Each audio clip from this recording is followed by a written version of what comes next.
بەڕێزانەوتان هەموو لایەک بەخێر بێن سەرچاو ئێمە کۆڕێکی پێمان هەبوو پێشتر باسی دیموکراسی کرا لە کۆڕەکە کاکتۆر چۆن مداخلەیەکی کرد لە مداخلەکە ناوی تاگەراییە لەوێ سەسایەکمان ئاراستە کردو و داوایەکیشمان فبووری کردو بە سوپاسەوە کە بابەتێکمان بۆ پێشکەش بکات لەو بوارە ئەم بواری کە دکتۆر هەڵبژاردووە کاکتۆر شواناقیە مەسەر دەکرد تایتڵی بابەتەکەی ناوی تیۆری ماکینەی جین مەشین ئەی لێرە جین بە مانای جینی ئەوەی لە باسی کۆرۆمۆسۆم ڕایبۆسۆم ئەو جینەیە ماکینەی جین لە ژینگەی ئیکۆلۆجی زانیاریدا خوێنەوەیەک بۆ تاگەرایی ئەمە تایتڵی بابەتەکەی ئێمەوەیە کاکی دکتۆر شوان ساڵی 1970 لە بەکالۆری سێناوە لە بایۆلۆجی لە زانکۆی بەسرا نەوەنۆ ماستەری لە تیۆری سیاسی لەناو ڕەوانگەی داروینیزمەوە لە زانکۆیەکی وێڵز هەروەها لە 2004 دکتۆرای هەیە لە هەمان بابەتە لە زانکۆی کاردیفکاویشە لە وێڵزە هەروەها ساڵی 22 مامۆستا بۆ لە بەشی زانستە سیاسیەکان لە زانکۆی سەلاحەدین ئێستا ساڵی 2020 بەڵێت مامۆستاگیان تر ئەمە هەرەوەنە بۆ ئێمە بەسە جەناب بابەتەکەمان بۆ تەقدیم کەیت و نیو سەعات 35 دقە لە بینی 25 بۆ 35 جا زۆر باشە زۆر سوپاس هەموو لایەک بەخێر بێن بەسەرچاو پێشەکی ئەمەوێت باسی تیۆریەکەم بکەم ئەوە تیۆریەکە کەوە ڕاستەکەی داهێنانی خۆمە دوو گرێمانەی سەرەکی هەیە یەکێکیانەوەیە ئەمەشم لە ریچارد دۆکینزەوە وەرگرتووە ریچارد دۆکینز پێمانەڵێت کە هەموو بوونەوەرێک لە ڤایرۆسەوە بگری تاکو ئێمە ڕۆبۆتی جینەکانمانین یا مەشینەی جینەکانمانین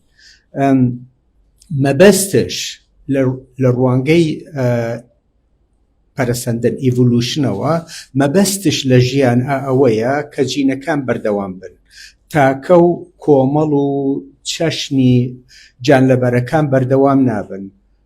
ئەوەی کە بەردەوام بووە تاکو ئیستاکە جینەکانن هەندێک جین هەیە کە لە لەشی ئێمەیە و لە لەشی بەکتریاشە 4 بلیۆن ساڵە تەمەنیان جینەکانش هەموو شتێکەکەن بۆ ئەوی بمێنن هەڵبەتە مەبەستیان نییە خراپە بکەن بەس هەرچی باش بێ بۆ مانەوەیان ئەو شتاکەن یەکترە خۆتان نەزانن ئێمە چی لە یەکترەکەین ئێمە چی لە ئاژەڵەکانی ترەکەین ئەو شتانە بەکتریاکانش چی لێماکەن ڤایرۆسەکان چیمان لێکەن تەنانەت شێرپەنجەش ئەوە جینێکە کاری جینەکانە کە ئەیانوێت بڵاو بنەوە لەسەر حیسابی هەموو بوونەوەرەکە خۆیان ئەمە کاری جینەکانە ئینجا لێرە هەڵبەتە شتێکی ئاڵۆزە کە چۆن جینەکان یەکتر ڕێکەخەن چەمکی دووەم ئەوە داهێنانی خۆمە کە جیاوازی ئەو چەشنانەی کە وەکو مرۆڤن لەگەڵ بوونەوەرەکانی تر ئەوەیە کە ئێمە لە ژینگەی زانیاری ئاژین ژینگەی زانیاری ئەو شوێنەیە کە وا پەیا ئەبێت کاتێک بوونەوەرەکە پێویستەکانی خۆیان بەرهەم ئەهێنن لە ڕێگای جێبەجێکردنی زانیاریەوە یعنی ئێمە لەبەر ئەوە زۆر جیاوازین دەگمەنین لەسەر ئەم هەسارەیە چونکە ئێمە تواناکانی پێویستیەکانی خۆمان خواردنە هەڵبەتە جلوبەرگەش لە بەرەکەین جێ حەوانەوەیە ئەمانە هەموو لە ڕێگای جێبەجێکردنی زانیاریەوە بەکارهێنین ئینجا هەڵبەتە ئەمەش یعنی من وتم لەم هەسارەیە یعنی ڕەنگە لە هەسارەیەکی ترابێت کە ئەگەر ئیڤولوشن تاکو گەیشتی بێتە ئەو ڕادەیەکەوە خەڵکانی لایەن بوونەوەری زیرەک دروست بکات ڕەنگە ئەوانش گەیشت بن بە هەمان شت وەکو ئێمە ڕەنگە زۆر شتیان جیاواز بێ لەگەڵ ئێمەیە بەڵام خەسڵەتی سەرەکیەکانمان ئەم حەوت کۆمەڵە توانایانن ئەوەی کە لە ژینگەی زانیاریە ئەژێت هەڵبەتە ئەبێ پێویستی بە هەڵس و کەوتە، پێویستی بە کردەوەیە کەوە ئەو کردوانە ئەنجام بدە لەو ژینگەیە. ئەمە یەکەمیانەیە ئەم یەکەمەش ینی کۆمەڵێت توانان، ینی مەسەن ماسوولکەکانمان، هۆشمان، بیرکردنەوەمان، مێشکمان، ئەمانە بە هەموویانەوە ئامادەمانەکەن توانامانەدەنێک کە هەڵس و کەوتمان هەبێت. دووەمیان لەم ژینگەیە هەر بوونەوەرێک پێویستە بتوانێت زانیاری وەربگرێت، زانیاری بدۆزێتەوە، زانیاریش بەکاربێنێت. لەبەر ئەم توانایەش پێیانەکرێت بەرهەم پێویستەکانی خۆیان دروست بکەن، بەرهەم بێنن. سیەمیان لەم ژینگەیە پێویستە ڕچاوی ئەخلاق بکرێت، ئەوەی کە شت بەرهەم ئەهێنێت. مەسەڵەن من شتێک دروست دەکەم، شتێک بەرهەم ئەهێنم، کشت و کاڵی هەرچی بێت، پێویستە ئەوانەی تر ڕێز لەو شتە بگرن، هێنی نەکەن، نەیڕفێنن، بەوەش چونکە ژینگەکە دروست نابێت. ینی ڕەنگە من وەکو بەرهەم هێنەرێک خۆم ئەوەنە ڕچاوی ئەخلاق نەکەم، بەڵام حەز ئەەکەم خەڵکانی دەوروبەرم ڕچاوی بکەن، چونکە ئەگەر من شتێک دروست بکەم ئەوانەی تر هەروە هەموو کاتێک تاڵانی بکەن، معنای ژینگەکەش دروست نابێت بە هیچ شێوەیەک. بەڵام ئێمە هینین، ئێمە مەچینەی جینێ، مەچینەی جینش وەکو پێشترش باسم کرد، ڕەنگە هین پابند نەبن بە ئەخلاقەوە. هەموو کەسێک لە ئێمە حەزەکە هەموو دەوروبەری بە ئەخلاقی چاک بێت، ڕەنگە هەندەجاری خۆی ئاف بکات، بڵێ قەیناکە ئەمە بۆ من گونجا بێت بە نەختێک ژیانێکی ئاسانترم هەبێت. لەبەر ئەم هۆیە ئێمە پێویستیمان بە بڕی چوارەمی توانایەکانە، ئەوەش توانای دەسەڵاتە. لە هیچ بنکەیەکی، لە هیچ یەکەیەکی کۆمەڵایەتیە ژیان بەڕێوە نەچووە بێ دەسەڵاتێک. یعنی ئەم دەسەڵاتە لە ناو خێزانە هەیە، لە ناو یەکەی برادەرانە هەیە، لە هەموو بنکەیەکە، لە هەموو یەکەیەکە ئەو دەسەڵاتە هەیە. دەسەڵاتش هەڵبەتە توانای خۆی پێویستە بێت، مەسەلەن ماسوولکە بێت، یا بەکارهێنانی چەک بێت، یا توانای دروستکردنی هاوپەیمانەتی بێت. بەڵام دەسەڵات توانایەکی زۆر ئەخاتە بەردەستی خاوەن دەسەڵات. خۆمان نەزانین تا کێشەی سەرەشیمان ئەوەیە کە خاوەن دەسەڵاتەکان ئەو دەسەڵاتە بۆ بەرژەوەندی خۆیان ئەیقۆزن. بۆیە لێرە خەڵکان ئەگەر بۆ مەبەستێکی چاک بێگا خراپ بێت، ململانی لەسەر دەسەڵاتەکەن. ئەم ململانیە وای لێ ئەکات ئەمە توانای ڕێخستنی ململانی لەسەر دەسەڵات، ئەمە توانای پێنجەمە،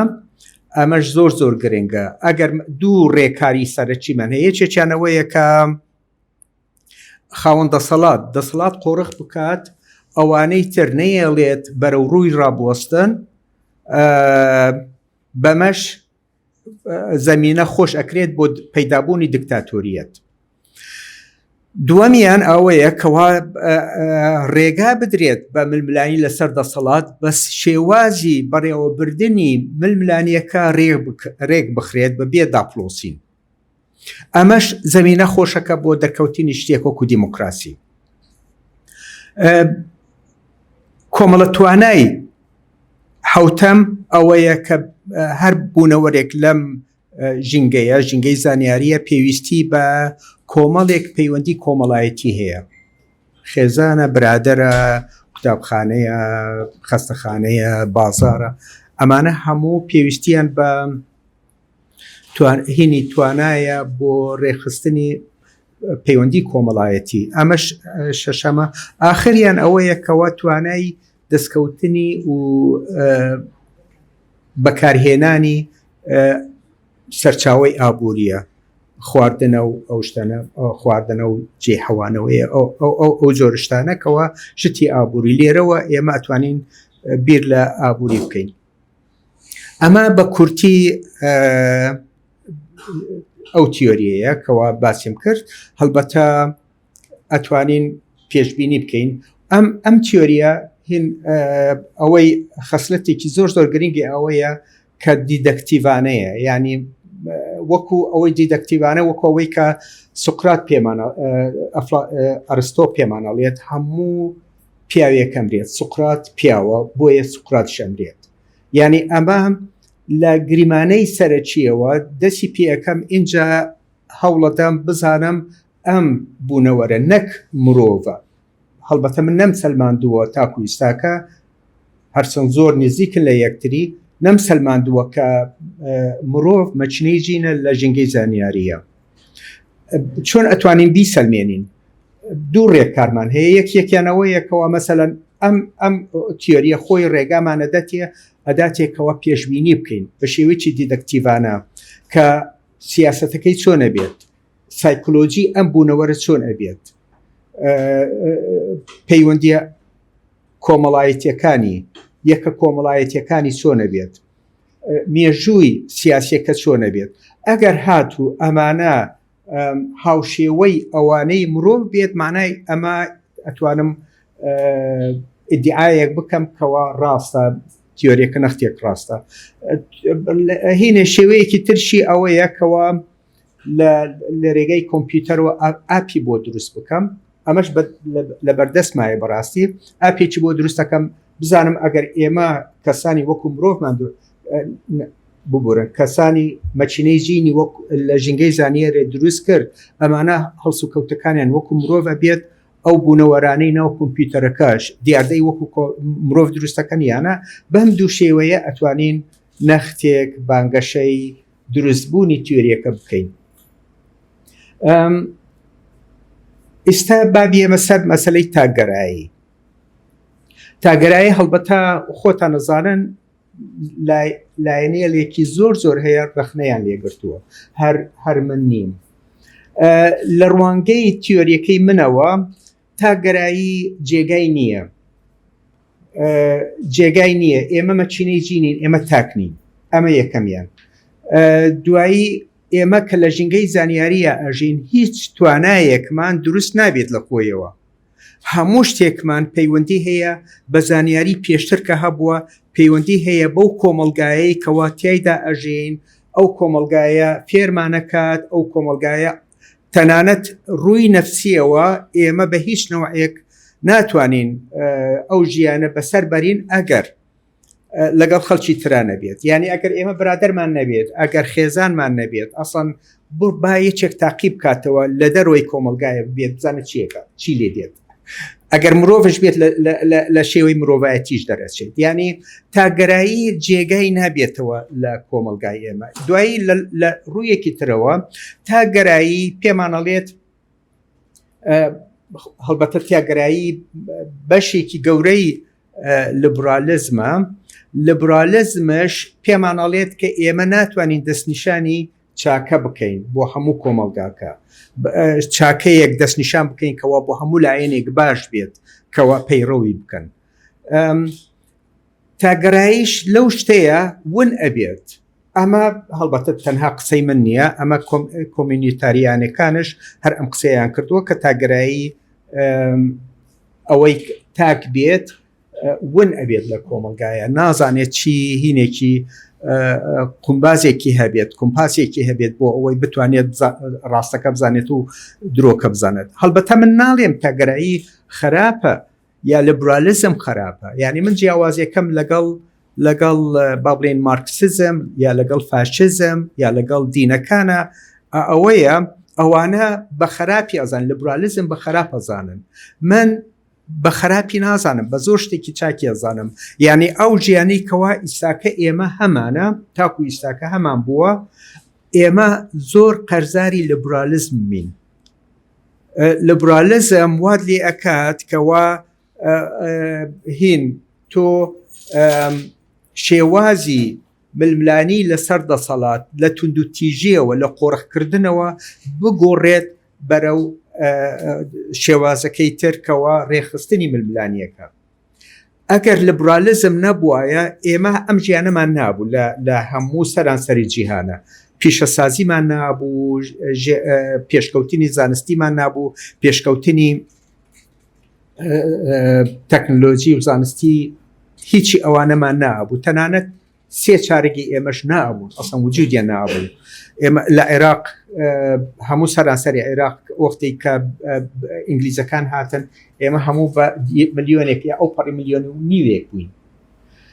لەو کاتەوە تاکو ئیستاکە بووینە تا 50 ملیۆن. ئێمە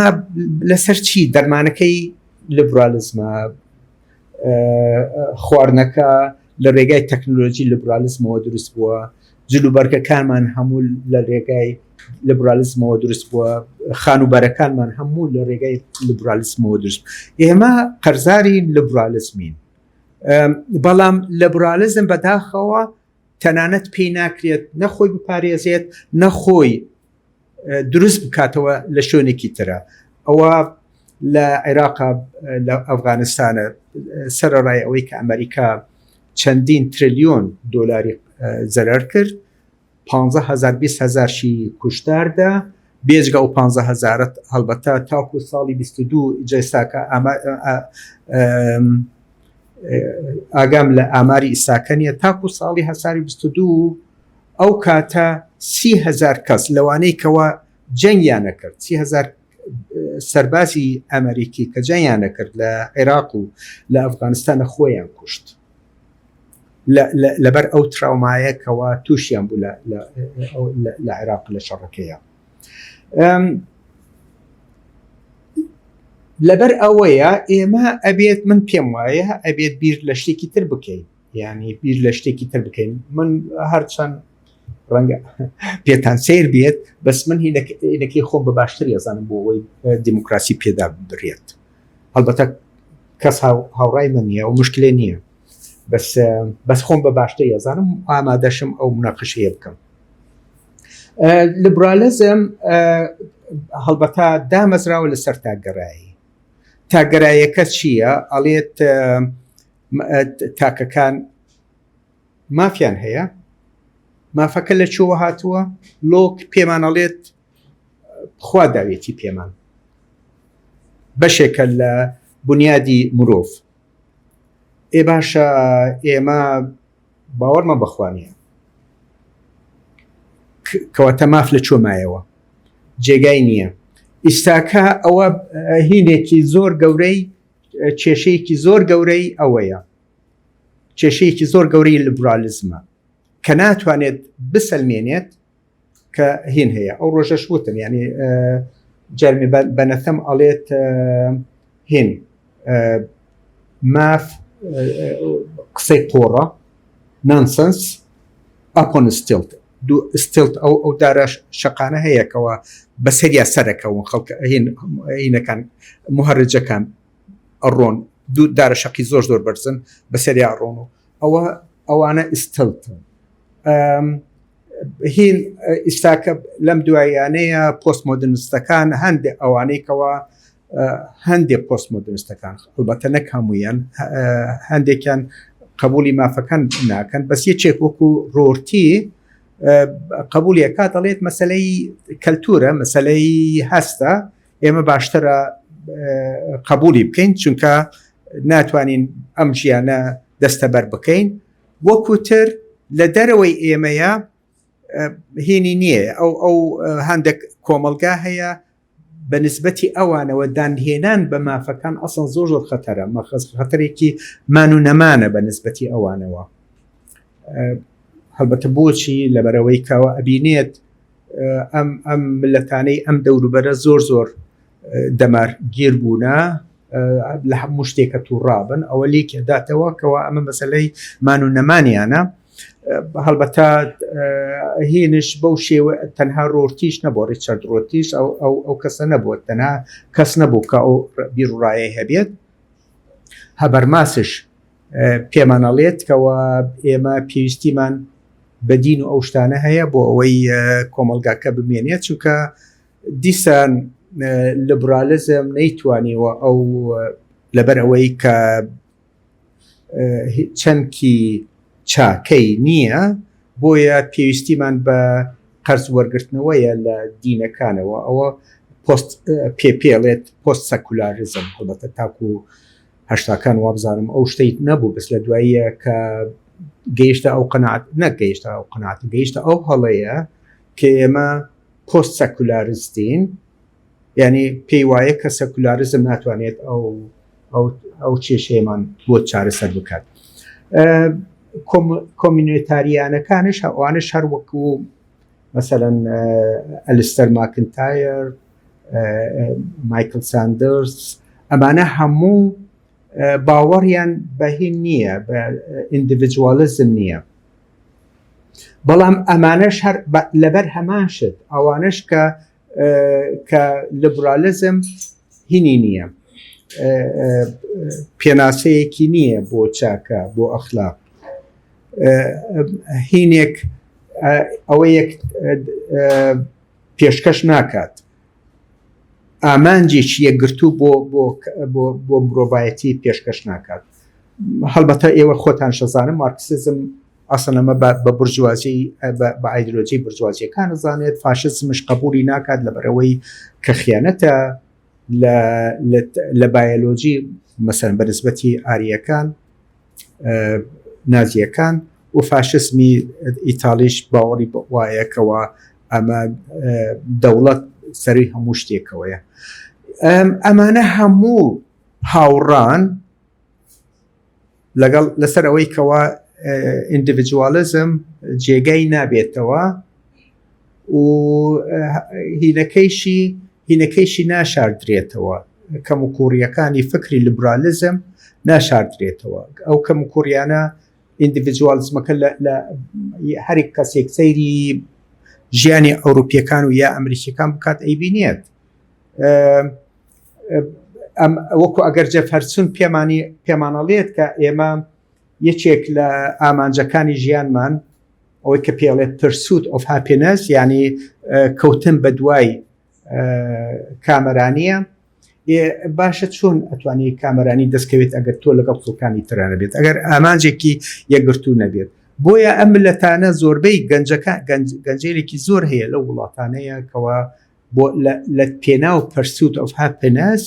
ئەوانە مخدرات بەکاردێنن، هەندێکیان دزیەکان، هەندێکیان بە قومار خۆیان خەریک کردو تر بۆ شێوایانە. ینی ئەوە یەک نییە کەەوە ئامانجێکی یەکگرتویان هەبێت و بتوانن ژیانەکەیان بەسەر بەرن. و هەڵبەتە ئەمەش وای لێ کردووە کە ڕێگا خۆش بکرێت بۆ دینەکان لە ئەوروپا و لە ئەمریکایە بۆی بگەڕێنەوە ئێستاکەوە هین هەڕەشەیەکی زۆر زۆر گەورن لەسەر هینە، لەسەر لیبرالیزمە. یعنی شتە ڕەنگە دوای ترامپش، ینی ترامپ کۆتایی بە دیموکراسیەکەش بێنێت. ئەوە کێشەیەکی گەورەیە بۆ هەموو مرۆڤایەتی. ئێمە دەستکەوتێکی زۆر زۆر گرنگمان زۆر گەورەمان لە دەستەچێت کە ئەگەر دیموکراسی و لیبرالیزم لەناو بچن. یان مەبەستم چییە؟ مەبەستم لەوەیە کەوا من ڕەخنەی لێگرم بەس نەک حەز ناکەم لیبرالیزم نە دیموکراسی لەناو بچێت. و پێم وایە پێویستیمان بە جۆرە بیرکردنەوە و تیۆری تازە هەیە بۆی بەرگری لەو دەستکەوتە بکەین. دەست بەخێر بێتەوە، دەستی خۆش بێت. باشە کاکتۆر، هەر بۆ ئەوەی پێشوی بچینە سەر وەڵام و جوابەکە یەک پەنجەرەی بچکۆلەی بۆکەم و بۆی هەر لەسەر قسەکان 1-5 دقەیە بەردەوام بێ. یەک پەنجەرەی بچکۆلەی بۆکەمەوە. جیاوازی تاگەرایی و هاوڵاتی بوون چییە؟ کاکتۆر جەنشتێکیش لەسەرەوە بڵێ. زۆر لە هەنێ شوێنە بۆ جاری وا هەیە بۆی تاگەرایی مەفهومێکی تربات لە پرۆسەی دیموکراسی، لیبرالیزم و هاوڵاتی بوون و تاگەرایی. ئەلەوێ ئەو دووشەیە چۆن ڕەبتێکی تۆ بۆ تیۆرە سیاسیە لە ڕووی بایۆلۆجی و لە ڕووی لە ڕوانگەی تیۆریەکەی مەچنەی جین لە ژینگەی زانیاریە هاوڵاتی. بەڵێ مەبەستمەوەیە. دروستبوونی دەوڵەتی قەومی لەوە پەیدا بووە کە ئێمە ڕێکاری یەکەممان گرتوتە بەر تاکولیستاکە ڕێکاری داپلۆسینی بەرهەڵست ئەوە وای لێ کردووە دەوڵەتی قەومی دروست بێت دەوڵەتە قەومیەکانش هەڵبەتە هەوڵەدەن خەڵکانێک ببێتە هاوڵاتی یعنی کە تاکو ئەو کاتەی کە دیکتاتۆریەکان بوون هەندێکیان بوونە دیموکراسی خەڵکانێکی زۆر لە ناو دران خەڵکانێکی زۆر بە زۆر توێنران لە ناو چوارچێوەی دەوڵەتەکانیانە خۆتان شەزانن لە عێراق چی ڕوویەدا کوشتنی کورد لە ناوبردنی فەیلیەکان ئەمانە بەم شێوەیە هاوڵاتی دروست بوو ئێستا هاوڵاتیەکان خاوەن مافن بەس ئەگەر هاوڵاتی نەبێت دانیشتوی ئەو شۆنەش بێت خاوەن ماف نییە لێرە کە دەوڵەتی قەومی خۆی پیا بووە لە ئەنجامی دەسەڵاتی قۆڕخکردن لە ناوچوونی ئەو دەسەڵاتە قۆڕخکاریە من پێم وایە وڵاتەکانش لە ناوەچن یعنی ئەوە دیارە ئێستاکە لە ئەوروپایە هینەکان سنوورەکان توانەوە لە نێوان دەوڵەتە ئەوروپیەکان ئەو دەوڵەتە ئەوروپیانە کە واخێنی یەکتریان نەخوارد تاکو جەنگی جیهانی دووەمەوە تاکو ئەو کاتە ئێستاکە کەس نازانێت خەڵکی کوێیە ئەسڵەن هەر وڵاتێکی هەر شارێکی ئەوروپی هەزاران جۆرە دانیشتوانی لێیە لە دەیان شوێنی جیاوازەوە هاتوون لێرە هاوڵاتی بوون جیاوازە لە ئیندیڤیدوالیزم تەنانەت لیبرالەکان هیچ پاکانەیەکیان نییە بۆچی ئەبێت ئیلا هین هاوڵاتی خاوەنی مافی سیاسی بێت ئەوەیان نییە ینی ئەو چەمکەیان نییەکەوە چکەوە ئەڵێت تاکە خاوەن مافە هاوڵاتیەکان لەبەر هینی لەبەر پراگماتیزمی سیاسی دێنەوە ژوورەوە دەربارەی تاگەرایی بڵێ ئارام حەمەساڵح دانیشتووی ئەمریکا باشە دەربارەی تاگەرایی حەزەکە کەمێک بگەڕینەوە بۆ هەشتاکانی سەدەی ڕابردوو ئەو کاتانەی ئێمە تازە چوبووینە ئەمریکا ینی تاگەرایی چۆن دەستی پێکرد و چۆن زانست و تەکنۆلۆژیا ڕۆڵی تایبەتی خۆیان بینی لەو ساڵانەدا زۆربەی وڵاتەکان زۆربەی ویلایەتەکانی ئەمریکا تەنها 2 یا 3 چەناڵی تەلەڤیزیۆنی هەبوو باش نییە تەلەفۆنی دەست نەبوو وەکو ئێرە هەموو ماڵێک تەلەفۆنێکی زیاتر نەبوو و هەموو ماڵێکی زیاتر لە تەلەڤیزیۆنێکی نەبوو بەو هۆیە و پەیوەندی کۆمەڵایەتەکان زیاتر چڕ بوو خەڵک ئایلە ناو یەکاژیان برادەر و ڕەفیقشت کە دانیشتن زیاتر دانیشتن بەڵام دوای ئەوەی کە زانست بەڵێن تەکنۆلۆژیا ئامێرێکی دروست کرد کە بڵێن ڕادیۆیەک یا بڵێن تەسجیلێکی بچوو هەڵتەواسی و بەهۆی هێدفۆن و جۆل لێگرت ئەمە وای کرد کەوا لە ناو پاس و لە ناو ئەندەرگراوند و قیتار و ئەمانە پەیوەندی کۆمەڵایەتەکان لاوەس بە خەرجی بەڵام خەرجێکی زۆر پێی ناخۆش بوو لە بەرۆی ئەمە کارێک کردە سەروی کەوا خەڵک کەمتر لەگەڵی قسە بکەن بە دوای ئەوە هەر لە کۆتایی هەشتاکانە با بڵێم تاو ساڵانی هەشتا و هەشت و هەشتا و نۆ لە ئەمریکا سکای چەناڵ هاتەکایەوە سکای چەناڵ تۆ لە ئەمریکا دانیشی نزیکی 200 چەناڵی تەلەڤیزیۆنی هەیە پێویستی بە کەسی تر نییە ئەویش زیاتر عەزلی کردی بە دوای ئەوە ئەم ڕۆژەی تەکنۆلۆژیا بوو بەوەی کە ئایفۆنی داهێنا ئینتەرنێت هاتەکایەوە ئەمانە هەموو یارمەتی دەربوون بۆی ئینسان زیاتر بەرەو ئیندیڤیدوالیزم بڕوە تا گەرا بێت ئێستا ئەبینی لەم کۆمەلگای خۆشمانەوەکو هەموو کۆمەلگایکی تر هەموو مناڵێک هەموو کەسێک ئایفۆنی خۆی هەیە ئایپادی خۆی هەیە تەنها تەلەڤیزیۆنی خۆی هەیە ئینتەرنێتی خۆی هەیە ئەکاونتی خۆی هەیە ئەمانە هەموو وای لێ کرد ینی خەڵک ئەوەندەی تر عەزل بن ئەم تاگەراییە بەڵام کە تۆ سەیرەکەی لە ڕوویەشی ترەوە سەیرەکەی ناحەی سایکۆلۆژی شتێک کارێکی زۆر خراپی کردوتە سەر ئینسان لەم ڕۆژە لە سۆز و لە عەتف داماڵاوە ئینسان زیاتر وەکو ڕۆبۆتێکە وەکو ئالەتێکە اینجا من بۆیە من باس کرد حەزم کرد من تەسەوڕم کرد کە مامۆستا زیاتر باسی ڕۆڵی زانست و تەکنۆلۆژیا بکە لەوەی کە بە چۆنڵی بە ئیندیڤیجوالکردنی ئینسانیان لە تاگەرای ئینسانە. زۆر سپاس. پرسیارێکمە بوو لەسەر ئەو پرسیاری کە دکتۆر کردی سەبارەت بە چەمکی هاوڵاتی بوون و تاگەرایی. ئایا ناکرێ بڵێن دوستان تاگەرایی چەمکێکی جیهانی و هاوڵاتی بوون چەمکێکی ناونیشتمانەکە یا قەومی بوونە؟ پرسیارەکەمە بوو. دەست خۆش کاک دۆگیان بەخێر بیتەوە مۆزوعێکی زۆر گرنگ و دەست لێ نەدراوت باس کرد مەسلەوەی کە ئێمە محکومین بە جینات بەڵام بێگومان نەکرێ بە شێوازی جۆرە زۆریش گزارشتی لێ بکەین یعنی ئێمە محکومین بە میمۆری یعنی ئەوەی تەحکوم بە ئێمەوەکە یادەوەریە خەیاڵە میمۆریە اینجا میمۆری لەکوێ خەز نەبێ ئەمە دیستان پرسیارێکی ترە ئەوەی کە جەناب بوو ئاماژەوە پێ کرد دۆکینز لەسەر مەسەلانە زۆرە وەستێ و ئەوانەی کە لە بایۆلۆجیایە شارەزان باس لەوەکەن کە ئایا بۆ نمونە یادەوەری ئێمە ئەو شتانەی کە ئیزانین ئەو نۆڵیجەی کەلامانە لە شوێ خەز نەبێت لە چ خانەیەکی لەشمان مەڵبەتە علمی نیم بەڵامەوەی کە متابعەیە مەم کردووە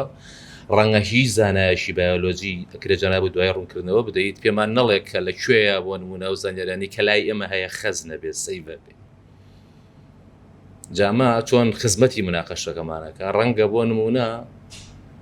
جەستەمان زیاتر لە عەقڵمان یادەوەریەکانی دەقیقتر بێ یعنی ئێستا ینی سەیری جەناب دەکەم تۆ سەیری منەکەی هەزارەها با بڵین باپیری من و تۆ لە دەموچاوی ئێمە یا لە لووتمانە لە دەموچاومانە لە ڕوخسارمانە دیارە ینی ئەوەی کا جەناب و باسیەکەی مەسەلەی جینات و ئەوان بەڵام لەمەش گرنگتر لە ڕاستیا من نازانم تا چەندێک ئەم مۆزوعی تۆ ڕەبتی بە سیمولیشن تیۆریەوە هەیە تیۆری سیمولیشن بێگومان دڵنیام کە ئاگات لێتی ینی سیمولیشن پێمانەڵێ کە ئێمە خەیاڵین ئێمە محاکاتین ئێمە ئەجێردرێینەوە ینی چیرۆشین بەمانایەکی تر ئێمە خەیاڵین ئەگەر خەیاڵیش وەکو ئەو معریفە باوە سێرکەین کە با بڵێن نەقیزی حەقیقەتە ئیتر ئەکرێ بڵێن ئێمە هیچ نین یعنی ئێمە چیرۆشەشین ئەژێڕێینەوە بەڵام پرسیارەکەی من ئەمەیە کاتێک کە ئێمە ئەم دووشتار ئەوەی کە من باسیەکەم وە سیمولیشن باسیەکە ئەوەی جینات با بڵین تیۆری جینات باسیەکە هەردووچیان ینی ئێمە ڕوبەڕۆی جۆرێک لە عەبەسیەتێکی قوحەکاتەوە کە ئێمە هیچ نین دوجار ینی وەکو دوومێیەک واین وەکو یاری عتاری واین یاریمان پێکرێ و ئەهێندرین و ئەبرین یعنی شتێک نییە پێی بوتری ئازادی ڕاستەقینە یەکێک لە ئامانجە سەرەکیەکانیان ڕێکخراوە بە ڕێزە تاچی ئازاد و یەکسان ینی کەواتە ئێمە ئەوەی کە پێوترێت تاچی ئازاد و یەکسان و ئازادی ئەوانە تۆ بە هیچ جۆرە پێی ناگەی ئێمە خەریکی چین کەواتە ینی بەبەستم چێ ینی کاتێکە باسیە مۆزوعانەکەین لە ڕاستیە ئیتر مێشکمان زۆر خراپە و ڕوژێک کاگرێ بگەین بە هیچ بەڵام پرسیارەکە ئەمەیە ئێمە بێ لە ڕاستیا قسە لەسەر گرنگی هیچ بکەین ئەم بۆ گردردونیش ڕاستە ینی کاتێکە بۆ نمونە تیۆری بیگ بانگ پێتەڵێ ئەوەی کە تەقیوەتەوە یەک لەسەر ملیۆنی ئەتۆمێکە ئەتۆمێکی هین خۆی چییە تابیکەی بە 1 ملیۆن پارچە و لە پارچەیەکیان کەونە گەورەی لێ دروستە بێ ئەو وەقتەی کە تیا تەقیوەتەوە یەک لەسەر ملیۆنی چرکەیەکە خۆی چرکەیەک چێت تابیکی بە ملیۆنی پارچەوە ینی ئەمە ینی چی تەبان تیۆرێکمانەیە پێوترێوەنیە a universe from nothing کە باس لەوەگە ینی کەون لە هیچەوە هاتوو بەڵام لە ڕاستیا کەون ینی هیچ خۆی شتە بەس لە هۆشیاری ئێمەوە هیچە ئەژینا هیچ خۆی زۆر مهمە قسەکە لەسەرەوەیە کاتێکە ئێمە ینی هەموو ڕە مۆزوعەکە ڕەبتی بە کۆنشسەوە هەیە بە هۆشیاریەوە هەیە ینی کاتێکە ئێمە هۆشیاریمان هەبێ ئەمە پرسیارەکەمە بەڕاستی بۆ جەنابێت دەزانم مۆزوعێکی معقەدە کاتێک ئێمە هۆشیاریمان هەبێ بەوەی کە ئێمە محکومین بە جینات ئایا ناتوانین کۆنترۆڵ بە جیناتەوە بکەین ئەمە پرسیارەکەی منە کاتێک ئێمە ئاگامان لەوەیە هۆشیاریمان بەوە هەیە کە ئێمە سیمولیشنین ئێمە محاکاتین ئێمە چیرۆکێکین ئەجێردرێینەوە هیچ نینجگە لە ئەکتەرێک کە مخریجێک سیناریستێک تەحەکوممان پێوەکات ناتوانین خۆمان ببینە خاوەنی سیمولیشنێکی تر ئێمە خۆمان ناتوانین ینی بە کورتی وا بڵێم ئەو کاتێک کە تۆ ئەزانی ژیان هیچە ڕاستەقینەی ژیان دەست پێ ناکە ئەو کاتێک کە ئەزانی ژیان خەیاڵە هۆشیاریت بەمە هەیە ئیتر خەیاڵ نابێتە سەرەتای لە دایکبوونی ڕاستەقینەیەک ئەو کاتێک ئێمە ئەزانین ئێمە بە محکومین بە جینات کە پێ ئەزانین هۆشیاریمان پێ هەیە ئێمە ناتوانین سەرەتای چیرۆکی ئیرادەمان دەست پێ بکە. دووبارە دەستخۆش زۆر دەسپاس. بابان جعفەر ئێوارەتان باش خۆمیزانم بەس بۆی بەڵێزام دکتۆریان کاک شوان زۆر سوپاس دەستخۆش بابەتێکی سەرنجڕاکێش بوو بەشێک لەو شتەی لام و ڕوژا بوو بەسپاسەوە دکتۆر موحسین ئاماژەی پێکرد و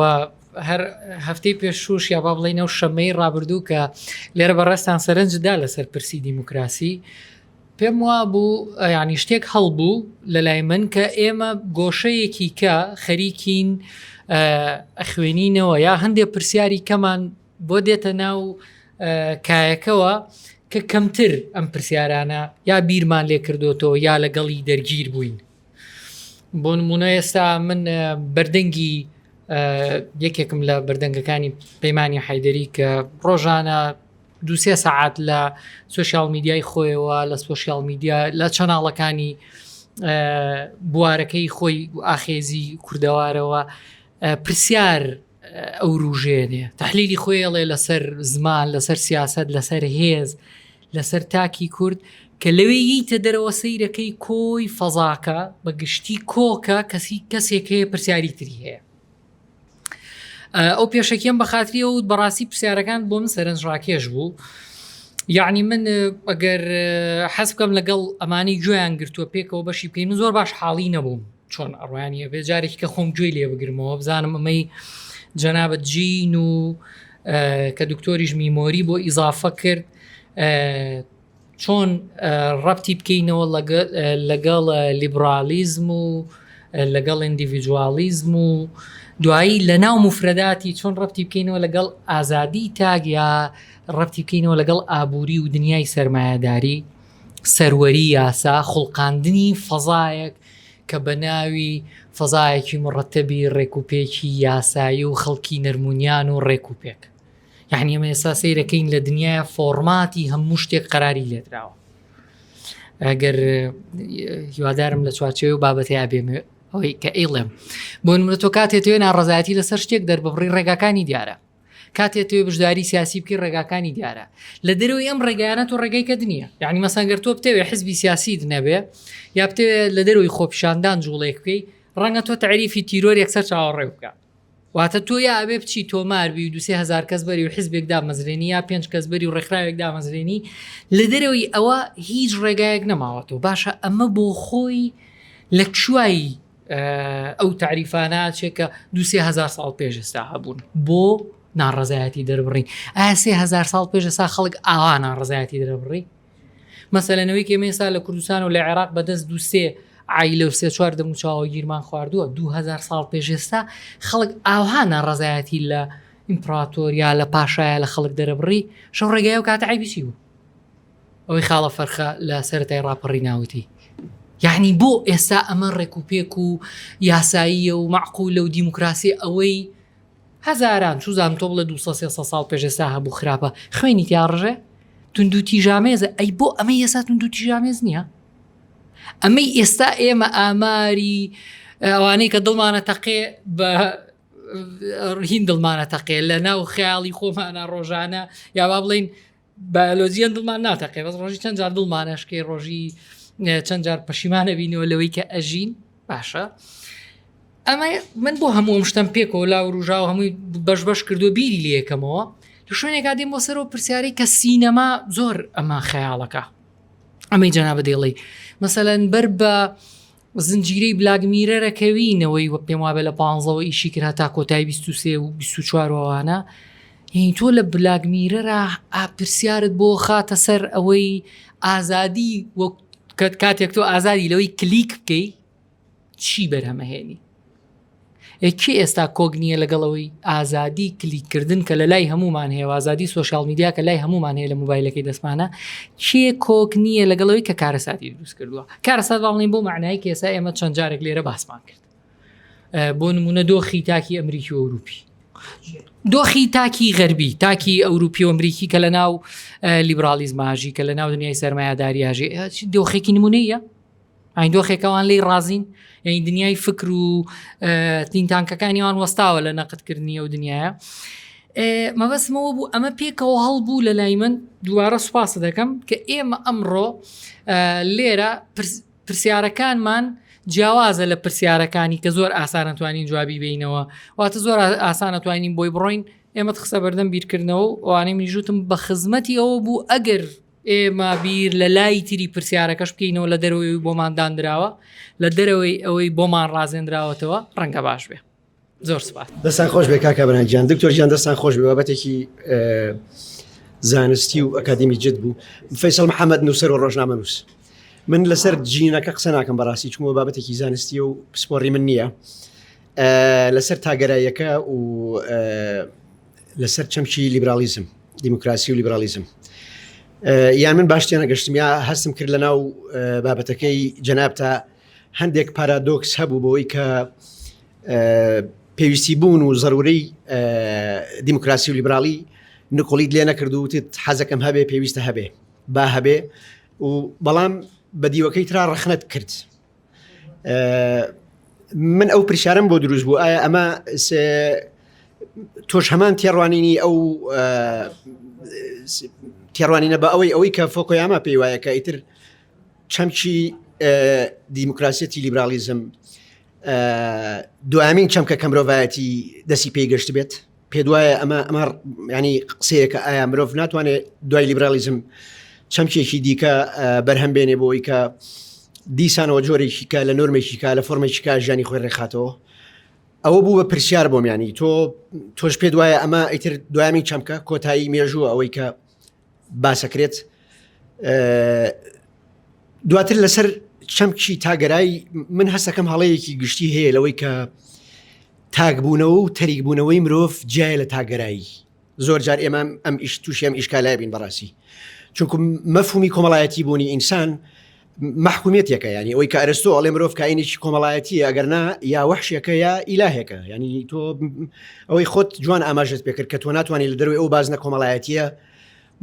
نوایشی بوونی خۆت بکەی ینی بتوانی وەک بوونێک وجودت هەبێ ینی لە دەرەوەی ئەو بازنە کۆمەڵایەتی بەڵام ئەم کۆمەڵایەتی بوونی ئینسان بە باوەڕی من ناکاتە ئەوەی کە تۆ دەستبەرداری حەزە زاتیەکانی خۆت خەونە زاتیەکانی خۆت ڕووی ئازاتیەکانی خۆت ببیت لە دەرەوەی کۆی کۆمەلگا لە دەرەوەی تەواوی و تێگەیشتانی کە ئێمە ئەوەی کە دکتۆر محسین ئاماژەی پێکرد بابەتەکە ئالۆزە بەڕاستی دکتۆر کاک محسینیش ئەوەندەی تر بەڕاستی ئالۆزی کردیانی ئاسان نییە نا زۆر جوان ئەوەی کرد لەسەر میمۆریەکە ینی ئەو کۆی ئەو یادەوەریانی کە ئێمە لە ئەوانی ترەوە وەرمان گرتووە لە ئاینەوە لە کۆمەلگاوە لە قوتابخانەوە لە مزگەوتەوە لە حیزبەوە هەموو ئەمانەیە کە ئیمڕۆ تاحکوم بمنەکە ئێستا منی هێناوە لێرە مرسن بەم زمانە قسە ئەەکەم بەڵام پێم وایە لە دەرەوەی هەموو ئەمانە شتێکەیە کە زۆر زاتیە من پێم وایە ئەلێوا تاکێتی ئینسان دەرەکەوێت کە تۆ چۆن سێری خواکەی چۆن سێری خۆتەکەی چۆن سێری خەڵکەکەی چۆن وێنای ژیانەکەیت ئەمە تاکێتیە کە ئەمانواتە ئەو باوەڕەوە کە بەڕاستی مرۆڤ بۆ خۆی هەر تاکێک گردونێکی تایبەتیە جیهانێکی تایبەتیە لە دەرەوەی ئەو جیهانە گشتی کە ئێمەی بەرەم هێناوە ئێمەی کردو بەم ئینسانە ئاینیە ئێمەی کردو بە شیعە ئێمەی کردو بە سونی ئێمەی کردو بە کورد ئێمەی کردو بە هەر پاشخانێک لەو پاشخانانەی کە کۆمەلگا بۆ ئینی دروستەکە لەسەر مەسەلەی ئەخلاق ئەو ڕۆژەش ئاماژەت پێکرد بۆ من بوو بە پرسیار بەڕاستی منیش باوەڕم وایە وەک تۆ شتێک نییە ینی کە کۆی مرۆڤایەتی لەسەر پێناسەیەکی ئەخلاقی ڕێکەوتبن کە ئەمە شتێکی ئەخلاقیە و ئەمەیان شتێکی نەئەخلاقیە بەڵام ئەمە مانای ئەوە نییە کە هیچ من تەنانەت نەک مرۆڤ بوونەوەرەکانی کەش لە دەرەوەی ئەو ئەنزیمە ئەخلاقیە نین ئەوانی جۆرێک لە ڕێکەوتن هەیە لە نێوانیانە کە کۆکن لەسەری ینی سڵاوکردنی تاکێکی ڕۆژهەڵاتی ڕەنگە جیاواز بێ لە سڵاوکردنی تاکێکی ڕۆژ ئاوایی مەسەلەن تۆ ئاوا ئەەکەیت من ئاوا ئەەکەم ئەم جیاوازیە ناکاتە ئەوەی کە تۆ بڵێ ئێمە خاڵێکی دیاریکرا و کۆک نییە لەسەری ئەوەی کە نۆرمێکی ئەخلاقی کۆمەڵایەتی دروستکەین ئازادیان هەبێت بۆ ئەوەی ژیانی خۆیان ژیانێکی خۆش بۆکان دەستەبەر بکەن. ئەگەر پێشترش ئەگەر پێشترش ئەو چەمکە زۆر دیار نەبوو بێت، بەڵام لە سیاسەتە ینی سیاسەتی وڵاتە ئەوروپیەکانی زۆر بەڕێوە برد. ینی بەبێ ئەو فکرەی هەڵبەتە ینی لیبرالیزم ئەوە نەبووەکەوە خۆی با بڵێن دەوڵەتی بریتانیای دروست کردی بێت. دەوڵەتی بریتانیا دروست بوو لەو کات، ینی بۆچی بریتانی لێرەیە زۆر گرنگە لەبەر ئەوەی بریتانیا خۆی لیبرالیزم لەویەوە پێ بوو، فکری هۆبزە، فکری تەنانەت هۆبز هەر چەند کە لیبرال نەبوو بەس بیرۆکەکانی زەمینەی خۆش کرد بۆ ئەو جۆرە بیرکردنەوەیە. بەڵام لە لۆکە زۆر دیارە ئەم جۆرە بیرروباوەڕانە لە بریتانیا پەیا بوون، چونکە هاوسەنگیەک پەیا بوو لە نێوان لۆردەکانە و پیاوە کەنیسیەکانە و دوایی دش بە مەلیکەکانەوە. ئەمە لە ساڵی 1215ەوە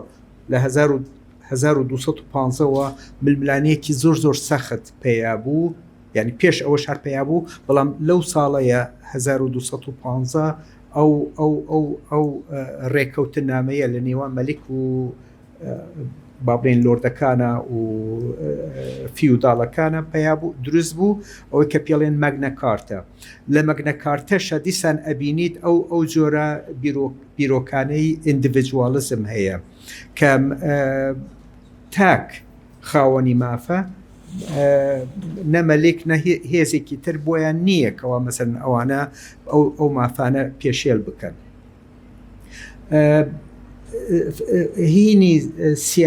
دەوڵەتی بریتانیاش ئاشکرا لەو هینەوە دروست بوو، لەو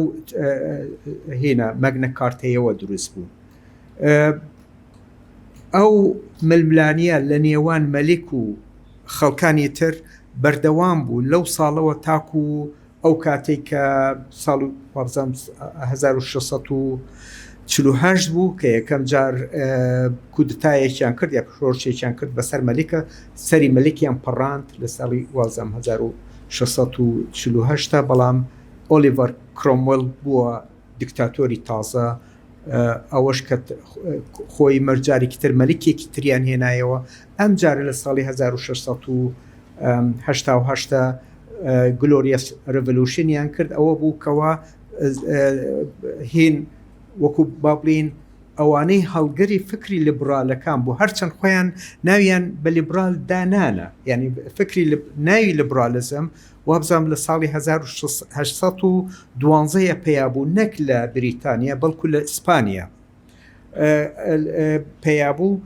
ئەمانە دوای نەختە ئەو بیرۆکەیە ئەو ناوە ئەم جۆرە فەلسفەیە ئەو ناوەی هەڵگرت. هەڵبەتە فرەنساش زۆر ئەوە بوو لە ژێر کاریگەری ئەو ژیانەی بریتانیا بوو، بۆیە کە شۆڕشەکەشیان کرد، بەڵام لەبەر ئەوەی ئەو هینە نەبوو، ئەو هاوسەنگیە نێوان خاوەن دەسەڵاتەکانە نەبوون، دامەزراوەکان نەبوون کەوا بتوانن هاوسەنگی بپارێزن. ئەوە بوو لە کاتی ڕۆبسپێرە بووە ئەو خوێنڕێژیە کەوا کۆتایی ناهات هیچتر، تاکو جارێکی تر گەڕایەوە بۆ سەر دیکتاتۆریەتی ناپلیۆن. یعنی ئەمە مەسەلەی مەبەستم چییە؟ لیبرالیزم هیچ شتێکی دروست نەکردو، ڕاستیەکەی خۆی پەیدا بووە لەبەر هاوسەنگی دەسەڵات. هەڵبەتە دیموکراسیش پێویستی بە شتێکە تەنها بە لیبرالیزمەوە بەڕێوە ناچێت. ینی لە ئەفینای کۆنە دیسان ئەوە بەبێ لیبرالیزم دیموکراسیەکی زۆر ڕێک و پێک دروست بوو، ئەوەش کە ململانی لەسەر دەسەڵاتیان نەکرد. ینی مەبەستەکەم چییە؟ مەبەستەکەم ئەوەیە کە شتی گرنگەکە ئەوەیە چۆن ململانی لەسەر دەسەڵات تۆڕێکەخەی. لیبرالیزم و ئەوانەی تر گرنگ نین. ئەوەی کەوا هەوڵی داوە لیبرالیزم بسەپێنێت لە شوێنێکە سەر نەکەوتونە. نازانم تر ڕۆڵی زانست خۆی لەسەر تاگەرایی چی بووە وەکو زانست کە چۆ خۆزای فەلسفە زانست دوایەوە دیموکراسی لیبرالیزم کە هاوڵاتی بوون تاگەرایی ئایا ڕۆڵی زانست چی بووە لەسەر دیاردەی تاگەرایی یا دیاردەی هاوڵاتی بەڵێ یا پرسیاری دووەم حەزەکەی لەگەڵ پرسیارەکەی نه حەزەکەم بەڵامی ئەو پرسیارە هاوڵاتی بوون لۆکاڵە بەڵام تاگەرایی یونیڤەرساڵە وایە یعنی ئەگەستی تاگەرایی کۆنسێپتێکی یونیڤەرساڵە هاوڵاتی بوون کۆنسێپتێکی لۆکالیزیشن وایە ئەمانە چۆن ڕەت دەکەوێت و ڕۆڵی زانست چی بوو و بینش زانست ئێستاکە پێمانەڵی ئێمە مەچینی جینیم یعنی هیچ بۆ ئیندیڤیدوالیزم نەما بەڕاستی یعنی تەنانەت لیبرالیزم خۆی بەرگەی زانستی نەگرتووە لێی پرسرا لە کاتی خۆیدا هین مەسەلەن هۆبس پێوا بوو ئێمە درڕندەین ئەگەر دەوڵەتمان نەبێت هەموو یەکترە خوین شەڕێک ئەبێت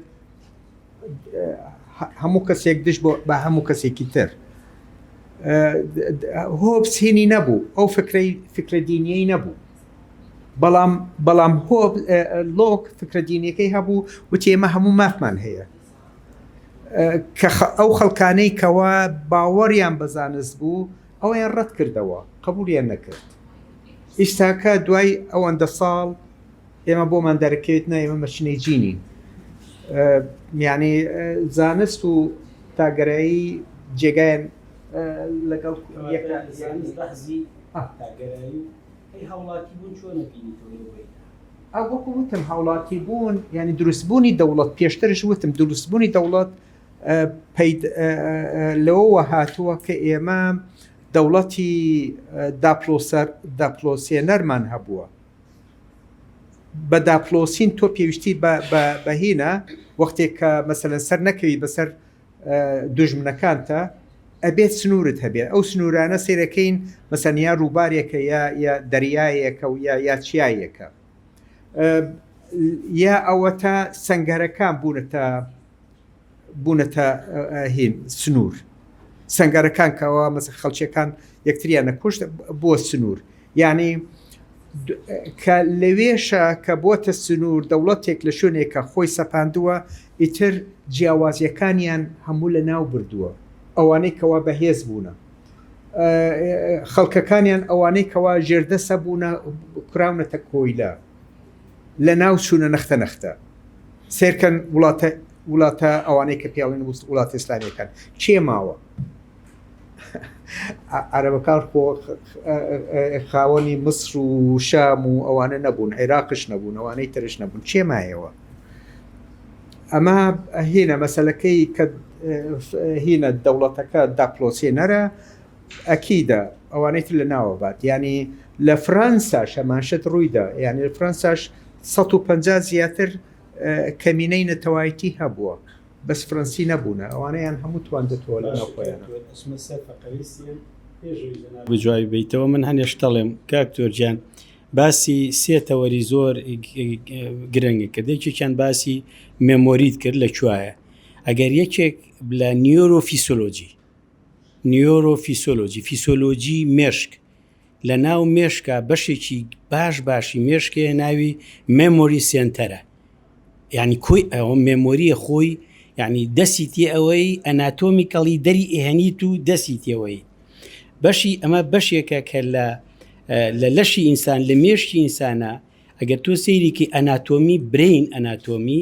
شوێنێکەیە لە ئەم پارچانە ئەمە تێمپۆرالەوە ئۆکسیپیتاڵ ئەمە فرۆنتەڵە بەشێکی لێرە پێوتێ مێمۆری سێنتەر ئەمە یەک هەر بۆیە کەسێک تووشی جەڵتەی دەماغە ئەفوە ویستم هەر ئێستێم پرسیارەکەی تۆ بۆچی لە کاتی لە ئێمە ئەی خوێنی کەسە تووشی جەڵتەی مێشکە بێ جەڵتەکە یان تەخەسوورە یان خوێن بەربوونە سیرەکەی لە مێمۆری سێنتەرەکەی تێگەیە کە لە مێمۆری سێنتەرەکەی وەستان سیرەکەی قسەی نامێنێ یا تووشی ئەمنزیە بێ یا تووشی لۆنگ تێرمەچێتەوە دو ئەوشتانە لەبەرەوە خۆی سێنتەرێکمانێ پێوتێ مێمۆری سێنتەر ئەگەر واز لە بەش ئەناتۆمیەکەی بین بۆ بەشە سایکۆلۆجیەکەی ئەوسا واز ئەناتۆمی فیسۆلۆجی پاسۆفیسۆلۆجی ئین دۆتای ئێمە شتێکی ترمانێت لە تۆ با پێوتی ئیندۆ تایپ ئەوەی کە پێوتی ئینڤیڤ ینی بە مایکرۆ من ڕۆمبس لە تایتانیک محازەرەیەک مەبوو لەسەر تەلەوی فیسیەکان تەلەی فیسە محازەرە مەبوو لە بڵێن سیمپۆزیۆمێ بوو لەسەرەوە کرابوو یەکێ لە محازەرەکانی من لەسەر ئەوە بوو کە چی لە لەشی ئینسانە ئەگوزەرێ بۆ ئەوەی لە دەرەوە بیبینی ئەوەی کە پێوتە فینۆمێنۆلۆجیا ئەو دەبەدی یعنی بۆ نمونە گە سەیری فینۆمێنۆلۆجیا فەلسەفەی لە شۆپنهاوەر و سەیریکەین فینۆمێنۆلۆجیا جاری وایە بیزەبەت ئەمێ ئەوەی تۆ لێرە تاکید بکەم تعبیری دەرەوە ئەتوانێ بەشێ بێت لە ئەناتۆمی فیسۆلۆجی ئینسان ئێمە هەنێ نەخۆشیمانی هەر لە دوورە بیبینمەی ناسم ئەڵێم ئەوەیە لە ئیمتیحانە جاری بەشی دومی پرسیارەکەت باسی کۆنشیەس پری کۆنشیەس ئەن کۆنشیەس بۆ هەست و نەست و وانە ئەوەی کە ئەمە نەزەریاتی فرۆیدا وعی قبل الوعی لاوعی لێرە ئەو نەزەریاتانە هەنێکیان لە داروینیزمەکەی جەنابتە یەکێ لەوانی کە داروین کە نەقدی لەسرە داروین بەشی خواروی بەحری نەبینیوە بەشی سەرەوەی بینینەوە وانە نەقدێکی گەورەیە لەسەر داروینیزم ئەجا ئەوەی کاکە دکتۆر باسی مێمۆری و لەگەڵ جینی کرد ئێستا من دوو شتم باس کرد بۆ پرسیارەکەی من ئەوەی کاکتۆرەوەی خۆشمەکەم بە یەک من باسی ئەوم کرد کە شتێکێ بەنای مێمۆری سنتەر ئێمە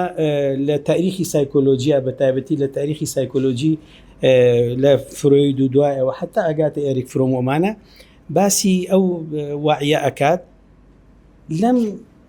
جین مەشینە ئەمە چۆن ئەم سیانە ڕەبتەکرێ بەیەکەوە ئایا بەڕاستی ئەگەر وەکو کاکتۆرە گوتی ئەگەر ئێمە ئێستا ئەزانین جین دوای دا 20 ساڵی کۆنتترۆلمانەکە ئایا بەپی ئەو نەزەریانی خۆت خەریکی تۆ خۆش بە خاوەن ێزانی هیچ ڕێگەیە کاتۆ بە خەیاڵ تا ڕێ بەمانە بگیرێ وایە پرسیارەکە کاکتۆر ڕێبەم نەزەریانە بگیرێ کە تۆ تا ئێمە ئەزانین جین هاوڵاتی نەهێشت هاوڵاتی بوونی نهێشت ئیندیڤیدوالیزمی نەهێشت قومیەتی نەهێشت ئەی باش ئێمە چۆن ئەم جینە وردە وردە ئینسانیت ناهێڵێ ئەی ئێمە چی بکەین تەواو کاکتۆر پرسیارەکە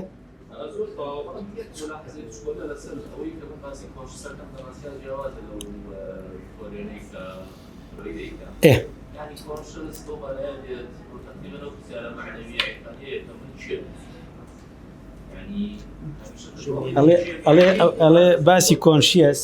کاکتۆر لە کۆنشیەس وعی ئەڵێ مەبەستی لە شتێکی ترە بێ ئەمە بەڵێ وابزانم جەنابەت باسی هینت نەهێلزمت کرد ینی عبەسیەت لە دنیاە قیمەتی چیە ژیان باسی بیگ بانگت کرد ئایا چی قیمەتێکی هەیە ئایا ئەمە هەموو سیمولیشن یا سیمولیشن نییە ئەوانە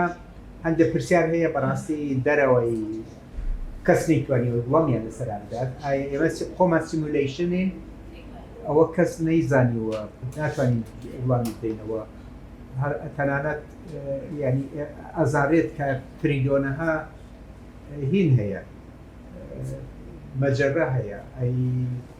ئەی تریلیۆنەها گەردونش نییە ئەوانە زۆر پرسیار هەیە کەس نایزانێت ینی بورە باشەکە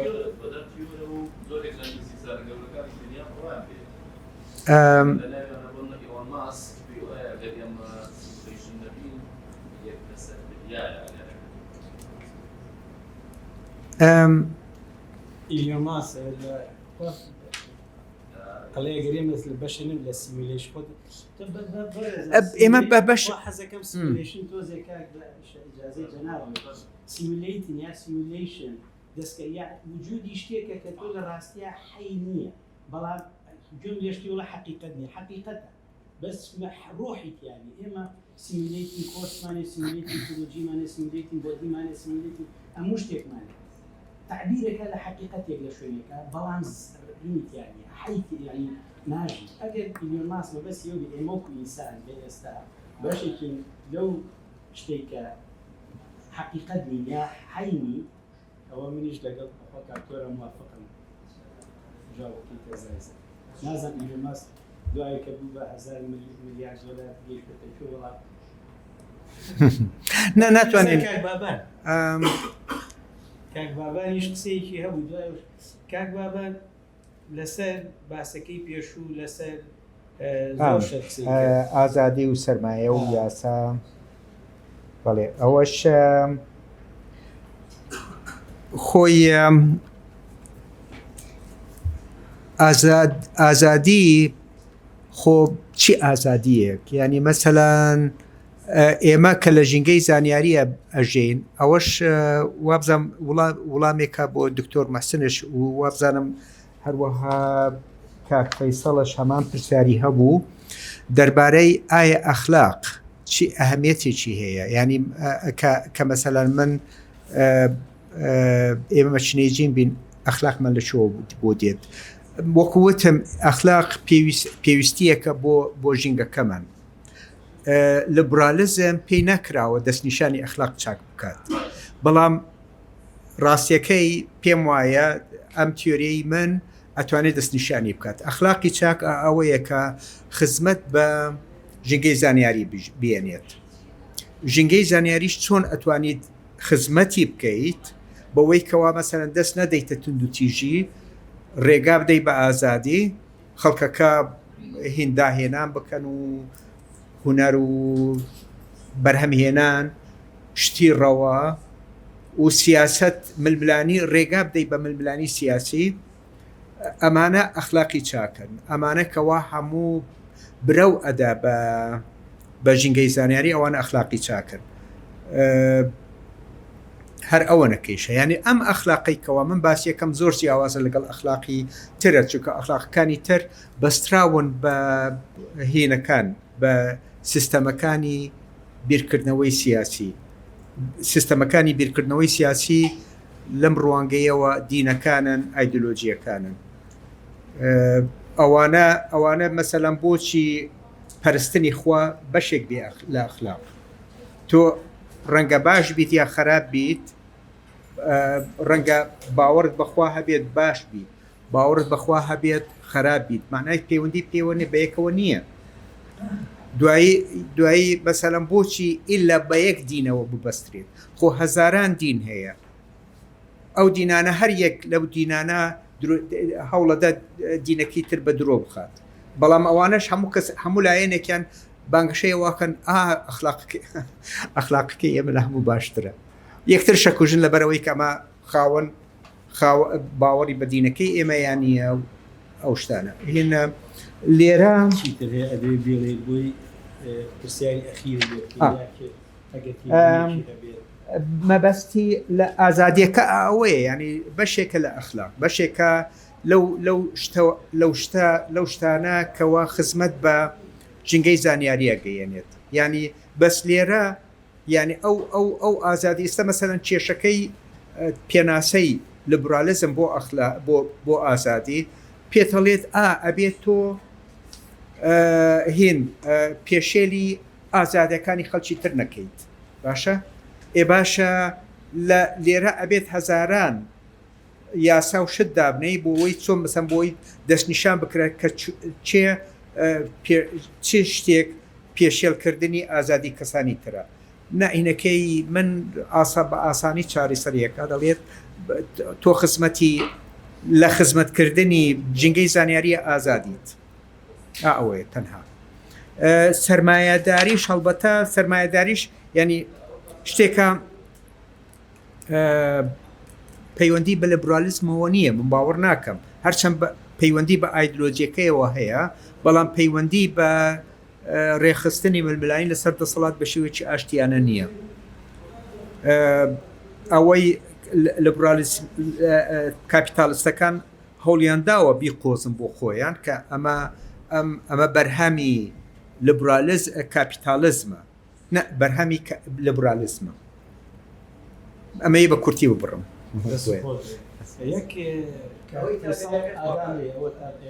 کاک فەیساڵ شتێکی ورد کە لەوانەیە ڕێی منی جوان بێتە تا ئێستا چێ بەڕاستی من هین داکۆچی لە تاگەرایی ناکەم لە وەکو باشم کرد لە چوارچێوەی ئەو تیۆرەی منە نییە تاگەرایی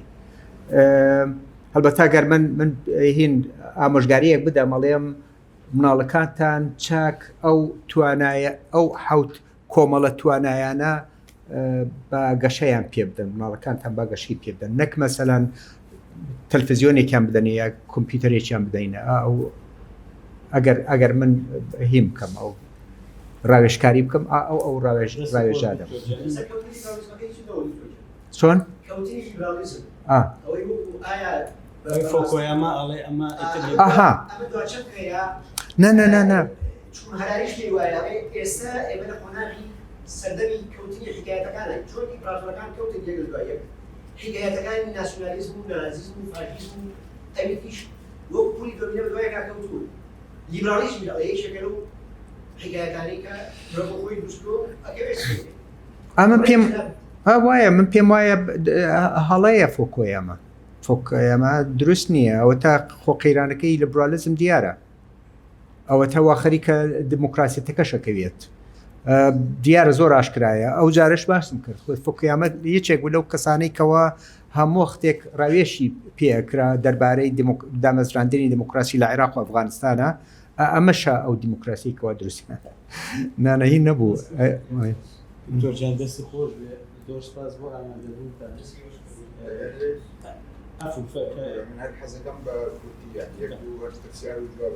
کاک هاوژین ئازانم دکتۆر بۆچی ناچتەوی دکتۆر ئەبێ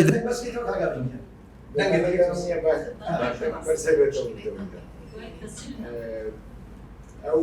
ئێمە باس لە چەند جینێکەکەین یا یەک جینی دیاریکراوە چەند جین جینێکمان هەیە یا چەند جین ئێمە مەچینەی جینین تقریبا 30,000 وەکوڵێن هەندێکڵێن کەمترە 22,000 جینمان هەیە ئەو 22,000 جینە یعنی 5% DNA-یەکانە لە لەشمانە جین لە DNA-ەوە دروست بووە بەس 5% چکە زۆرێک مەسەنەوانە پیانەڵێت هین وەکو پەرەسایتن DNA-یەکانی تر لەسەر 22 تاکو 30,000 جین هەیە لە لەشمان جین ماشینەوە جیاوازێکمان هەیە هەڵبەتە جینەکانمان زۆر هاوشێوەن بۆیە هاوشێوەین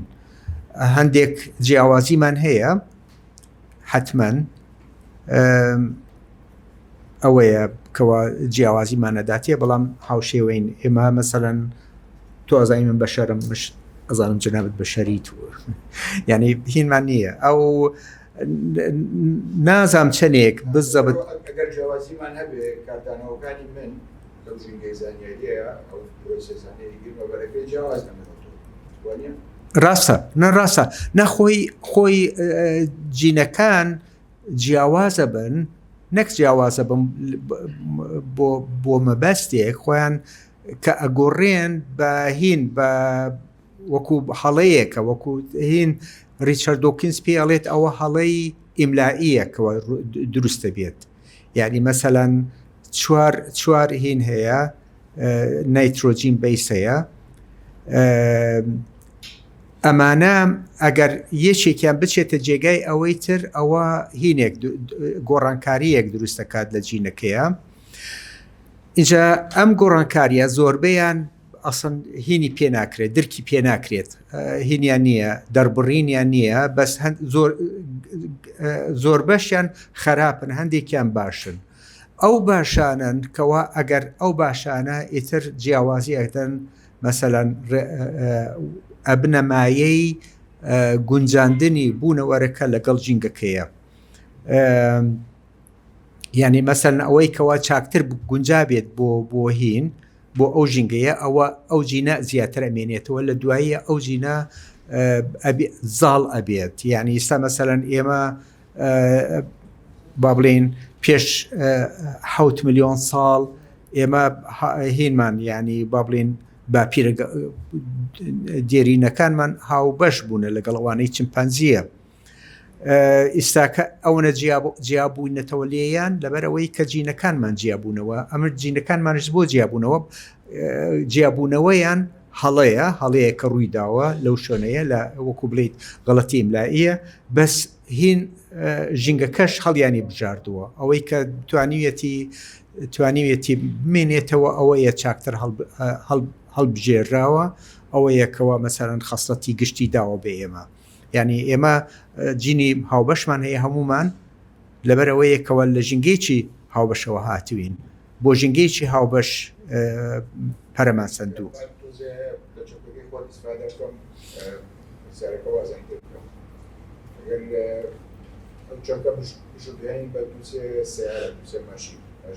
بخوا دکتۆر بێ نەختێک بورد بێ نەختی دەنگە بەرزکەیت ئەو ماشینانە سایقی جیاوازیان هەیە یان هەر یەک سایق هەڵبەتە ینی ئێمە تەنانەت سایقی ئەم مەچینانە نین کە خۆمان لە ناویین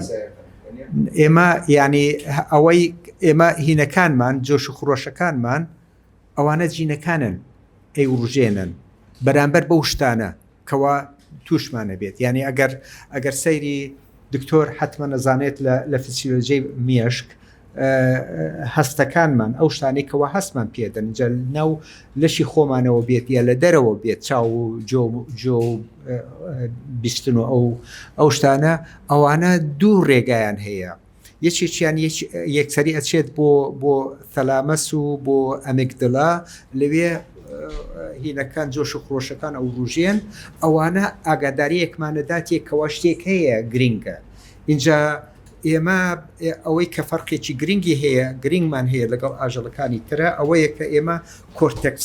کۆرتێکسەکەمان هینەکان دەستنیشانەکات جۆش و خڕۆشەکانمان ئیمۆشنەکانمان دەستنیشانەکات ئێمە ئەوەی کە سەرەتا دروستە ئەبێت وەکو ترسێکە یا هەستێکە بە جیاوازیەک ینی مەسەلەن تۆ لە پڕ کەسێکە بینیت نازانی چییە بەس دوایی بۆتە دەرەکەوێتەوە ناسیاویەکتە هەموو هینەکەت ئەگۆڕێت ینی ئیمۆشنەکانت ئەگۆڕێت بە پێی کۆرتەکسەکەت بەس هینەکە ئەمێگدەڵەکە یا تەلامسەکە ئەوە پێتەڵێت کەەوە مەسەن شتێک جیاوازیەک هەیە ئاگادار بە وریابە هین ئەوەیە ینی ئەو جینانە نەک مەسەلەن جینەکان بەڕێوەمانە بن ینی ئێمە بریار نادەین حەزمان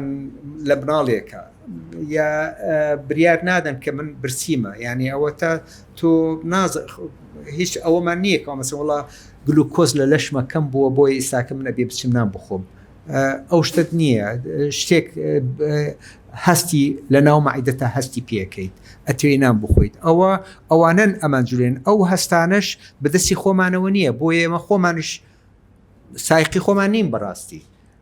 جینەکانمانن تاکو هینێکی ڕادەیەکی زۆر گەورە بەڕێوەمانە بن اینجا ئێمە ئەمانەوێت خۆمە ڕێک بخەین لەگەڵ ئەم ژینگەیە کەوا تێیدا ئەژین ئەو عەقڵە و ئەو هینە ینی ئیتر بە هینی ئەوەیە کە عەلەساس بڕێوەمان ببات بەس نازانم چەندێک سەرکەوتوین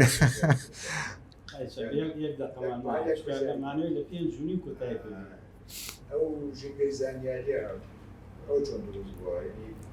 مەشینجینێک لە ناو ژینگەیەکی زانیاریە ژینگەی زانیاریەکە بەرهەمی ماشینجینەکە خۆیەتی یا جین ماشینەکە خۆیەتی پرسیارێکی چاکە ئێمە کە دەستمان کردووە بە بەرهەمهێنانی پێویستیەکانی خۆمان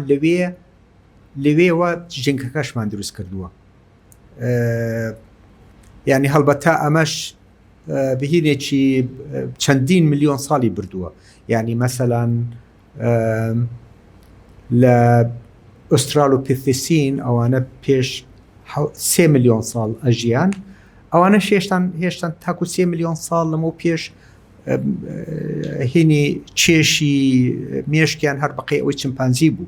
ینی دوایی مەسەن بۆمان ینی دەرەکەوێت کەەوە مەسەن دوای ئەوانە هۆمۆ هەبیلەس هەبوون ئەوانە مێشکیان 600 گرام بوو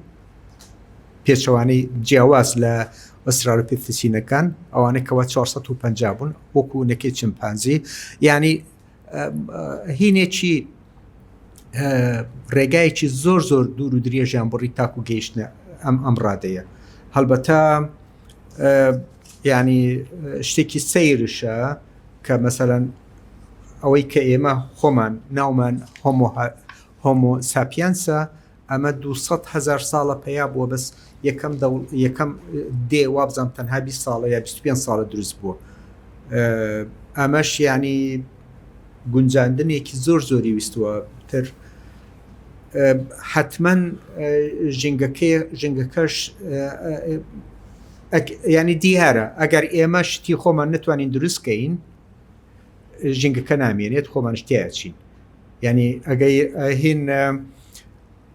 شتێکە سەیرەکەوە بۆچی ئێمە ماوین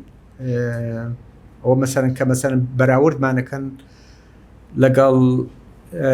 هۆمۆ نیاندەرتالسە پێیان وایە کە ئێمە لەبەرەوەی زیاتر لەگەڵ ماڵ و مناڵە ژن و مناڵەکانمان نەماوینەتەوە نەک لەبەر ئەوەی زیرەکتر بووینە یعنی زۆر شت هەیە کە هین هۆیەک بووە بۆمانەوەمان بەس ئەگەر من ڕاست بم ئەبێت بەرهەمهێنان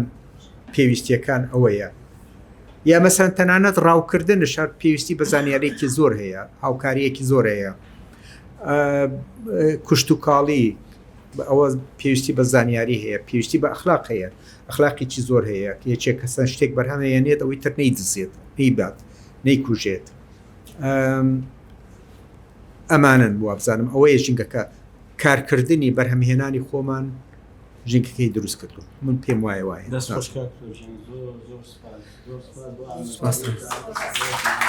سپاس.